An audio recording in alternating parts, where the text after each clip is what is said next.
Ah yes, cette affaire est enfin terminée. Il est grand temps pour moi de recommencer à faire mes analyses de jeux vidéo à la con, de stream le même jeu en permanence sur Twitch, et me tarde ça surtout, ou bien de m'entraîner à faire des animations dignes d'un enfant de 5 ans. Ah, enfin je peux me Attends, hop, c'est quoi ça? Pourquoi mon téléphone qui bip maintenant? Je pensais que j'allais être relaxé un petit peu là. Eh? Oh non, wait a minute. No. Comment est-ce que c'est possible qu'une personne soit aussi... Oh shit, here we go again. Et tiens, pour changer, ça va être pas une traduction cette fois, mais une espèce de forme de synthèse. Alright, 3, 2, 1, go.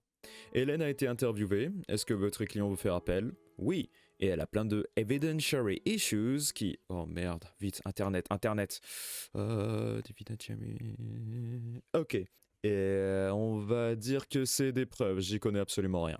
Qu'elle n'a pas eu le temps d'utiliser lors du procès, donc mon dieu, déjà que quasi toutes les preuves et éléments qu'elle utilise jusqu'à maintenant étaient soit refutés, ridicules, ou ne tenaient tout simplement pas la route du tout, va falloir vraiment s'attendre au pire. Également, on a demandé à un jury en Angleterre d'annuler toute cette affaire. Waouh, c'est... sérieusement? Attends, on était en Amérique, elle va carrément changer de continent pour demander à quelqu'un d'autre pour vraiment d'annuler tout. Je sais même pas quoi dire tellement c'est stupide. Ok, next. Est-ce qu'elle peut payer le prix du jugement à 10,4 millions? Non, elle peut absolument pas, bien sûr que non. La seule arme d'Amber jusqu'à présent, comme on peut le voir dans son message de défaite sur Instagram, où elle s'exprime à quel point elle est déçue d'avoir perdu et que ce procès est non pas qu'une défaite pour elle, mais également pour toutes les femmes ayant subi de la violence conjugale dans leur vie, sans compter qu'il est, selon elle, ou plutôt soi-disant, extrêmement dur pour une vraie victime comme elle, soi-disant, d'être cru par autrui lorsque le verdict final n'est pas en sa faveur. Enfin, ça paraît logique lorsque le jury te déclare perdant, que le reste du monde ne te croit pas. Également, ce que dans son cas, au final, c'est pas vraiment un problème, puisque le reste du monde la croyait déjà pas depuis le début, et s'en fichait complètement, donc tout va bien finalement, y a pas de changement, c'est toujours la même chose. Bref, c'est en gros un quasi-copier de la plaidoirie finale de Rothenberg pour résumer, c'est là où ils ont essayé de tout changer. Hélène répond à ce message en disant que c'est horrible et critique le fait que dans notre société actuelle, il faille des preuves tangibles pour être cru, comme avoir une vidéo explicite sous la main prouvant qu'on se fait battre ou voilà, peu importe la raison. Comme quoi Hélène vient probablement de commencer à exercer pour la première fois de sa vie en tant qu'avocat le mois dernier. Je pense que ça veut tout dire. Est-ce qu'elle a le droit de parler de preuves non autorisées dans cette affaire et qui ont l'air de sortir de nulle part? Oui, mais il faut que ces preuves aient quand même du sens, tout simplement. Le fait qu'elle ait essayé d'annuler cette affaire en demandant à un juré de 71 ans en Angleterre est très bizarre, puisque les lois sont très différentes par rapport aux États-Unis. No shit. Après, cette avocate est très marrante justement parce que ça se voit vraiment qu'elle en a vraiment marre et ras le cul de ce que dit Hélène. Par exemple, elle est en train de dire juste après qu'il faut qu'Hélène respecte la procédure, respecte la décision du juré, essaie d'être enfin un peu plus professionnelle et surtout que la prochaine fois, elle puisse mieux préparer son client au lieu de la mener à déclarer des blessures inexistantes. Alors aussi par rapport à la montagne de preuves qu'elle dit avoir, elle souhaiterait utiliser les résultats d'une thérapie pour prouver quelque chose. Elle en avait déjà fait allusion auparavant apparemment, donc ça fait partie de l'une des choses qu'elle veut essayer d'amener sur la table bientôt, très prochainement, coming soon. Après il y a l'incident de Steven Deuters, ok, en 2014 avec des messages par SMS qui pourraient soi-disant révéler une agression physique de la part de Johnny. Apparemment, c'est un peu vague aussi, mais prochainement on verra en tout cas tout ça. On devrait voir ça en tout cas. Elle dit qu'elle pense qu'il y a énormément plus d'informations à trouver. Waouh, chouette déclaration, ça aide beaucoup. Ok, next. Question. Est-ce que Amber peut faire face à encore plus de charges pour diffamer Johnny encore une nouvelle fois à travers son message sur Instagram qui a été paru après le verdict? Celui-là qu'on peut voir à l'écran. Parce qu'elle dit à travers ce message que les avocats de Johnny ont réussi à persuader le jury de ne pas prendre en considération certains aspects extrêmement importants par rapport à la liberté d'expression, le premier abonnement, donc chaud, et justement ces éléments qui auraient soi-disant permis à Amber de gagner en Angleterre. Mais pas en Amérique, parce que les avocats de Johnny, haha, quelle bande de fourbes.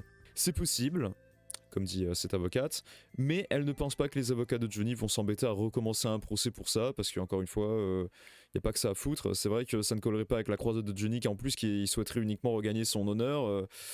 Mais bon, après tout, ces îles vont pas se financer toutes seules, donc on sait jamais. Autre question, après la tentative de contre-attaque d'Amber au Royaume-Uni, est-ce que Johnny va essayer de faire appel? Et il est dit que aux États-Unis, il a gagné, c'est le plus important, et sa réputation est tout doucement en train d'être restaurée comme avant, et il ne va sûrement pas dépenser plus de temps et d'argent à recommencer 500 milliards de combats contre elle. Le plus important à retenir, c'est qu'il n'a pas été déclaré comme un abuseur, la défense d'Amber a été annihilée, ses propos étaient même réfutés comme complètement, et juste complètement déclarés comme faux. C'est tout. Point. Finish. End of the story. Maintenant, Johnny va recommencer à se concentrer sur sa carrière de star comme avant, et tout va aller pour le mieux. Bon, sauf dommage au Pirates des Caraïbes, mais tant pis, y a pas que ça. Est-ce que Amber peut faire appel sans pour autant avoir les preuves en main prouvant que les jurés avaient eu tort dans leur jugement? Elle ne peut pas vraiment attaquer le juré, même si Hélène le faisait ce matin dans l'interview. C'est d'ailleurs la première fois qu'elle, l'avocate, a vu un avocat faire ce genre de choses, donc waouh, le culot. Alors, est-ce que vous pensez que les avocats de Johnny vont essayer de faire une interview eux-mêmes, ou ils vont essayer de contredire certains points présentés aujourd'hui? On sait pas trop. Après tout, l'équipe de Johnny n'était pas présente dans aucune des 3 plus grandes stations de télévision, NBC, ABC, CBC, voilà. Et il faut pas oublier également qu'aujourd'hui c'est le jubilé de la reine, donc tout le monde est plus concentré sur cet événement que le reste. Et surtout que l'équipe de Johnny, je pense qu'ils aimeraient bien justement festoyer un petit peu sur un yacht ou deux entre temps pour se reposer. Donc ouais, ça serait pas le meilleur moment pour comparaître. Mais bon, vu qu'Amber a que ça à foutre et que son équipe aussi, ça colle finalement qu'il le fasse aujourd'hui, ouais. Et aussi également pourquoi le jury n'a pas donné à Johnny les 50 millions de dollars qui étaient prévus initialement. Il est possible qu'il ne pensait pas que les dégâts qu'il avait subis méritaient cette somme en guise de compensation, ou en tout cas dans son intégralité. Et qu'il jugeait justement qu'une bonne partie de sa baisse de popularité, ou plutôt voilà tout ce qui était son image en général, était également en grande partie sa faute. Il était bourré sur les plateaux de tournage, pendant les cérémonies, ça a été prouvé avec les photos d'Amber et tout ça. Alors ce n'était clairement pas un saint, et que c'était également à cause de son comportement, je viens de le dire en même temps, ce script ne tient absolument pas à la route, c'est horrible. Mais on arrive à la fin, donc tout va bien. Et voilà, de toute façon, c'est fini. On a justement, tout est terminé. Voilà. C'était rapide quand même, ces 12 minutes elles sont passées vraiment rapidement. Comme quoi c'est plus fun que traduire littéralement. J'espère que vous avez compris ce que j'ai un peu essayé de dire. Dans tous les cas, voilà. Et vu que Amber est en train de remener une croisade pour essayer de regagner un maximum de thunes parce qu'elle peut de toute façon clairement pas payer le reste et qu'elle va sûrement être prise dans plus aucun film au monde après Aquaman 2. Et ben justement, elle a un peu que ça à foutre de ses journées. Donc voilà. Wait, attends une seconde. Ouais, attends une seconde. On est en train de me souffler dans l'oreillette que... Attends, non, attends, il y a un autre... attends une seconde. Johnny Depp en direct, mais c'est la chaîne que j'arrivais pas à trouver... Mais, quoi? Qu'est-ce que... Oh, t'es sérieux? Non. Oh, c'est en direct, t'es sérieux? Donc du coup, ça veut dire que tout ce que je viens de dire dans cette vidéo précédente, elles peuvent être réfutées. Oh, motherfuck!